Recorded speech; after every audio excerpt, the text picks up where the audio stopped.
started snorting cocaine.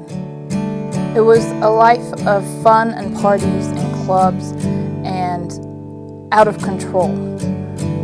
I started dating a guy when I was 17 who I thought really loved me, and we dated for a long time. After a while, we tried to think of ways to make money. We decided to start selling crack, and so we did. We started making lots of money. It was great, and he let me smoke. And from that first hit, I was hooked. I didn't even realize what I was doing. The soldier from the Salvation Army, long gone. I went from dancing in the streets to living on the streets in such a short time. And all because I trusted somebody, and all because I made the wrong decisions. I ended up in jail. In order to get money for our habit, we started stealing. I would steal from my parents, I would steal from friends, I would steal from stores. And then one day, I went to the door of the store feeling so good, knowing that this meant we were going to get some money for our next hit, when I heard the footsteps behind me.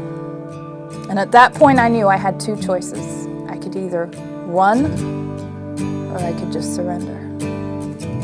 Something inside of me just said, you know what, you can't run. It's not worth it anymore. And so I stopped, and I was arrested for felony shoplifting.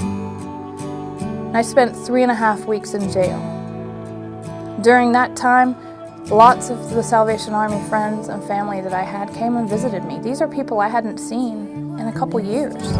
One of them gave me a Bible, and it was then that I started reading the Bible in my jail cell, refreshing my memory of what I'd learned as a young person in the Salvation Army, reminding myself of how much God loved me. And I vowed that I would never do drugs again. And I started my life over. But I kept drinking because I still felt like I needed something. Seeing that God was the only one who could put my life back together. I gradually started coming back to church. I stopped drinking and started to feel more at home again. Like I knew this was where I should have been the whole time. And I ran into an old friend, and we started dating. After 5 years of dating, he asked me to marry him. Absolutely said yes. And a year later, we were married. 2 years after that, we had our little boy. We started coming back full time, and I just fell in love with the Army all over again, and I fell in love with God all over again, and I realized what an amazingly loving and forgiving God He is, because I confessed all my sins to Him, and I gave my life back to Him, and He accepted me, you know, and He said, that's okay, you know, I knew what you were doing, and I knew you'd come back to this point, and I was with you.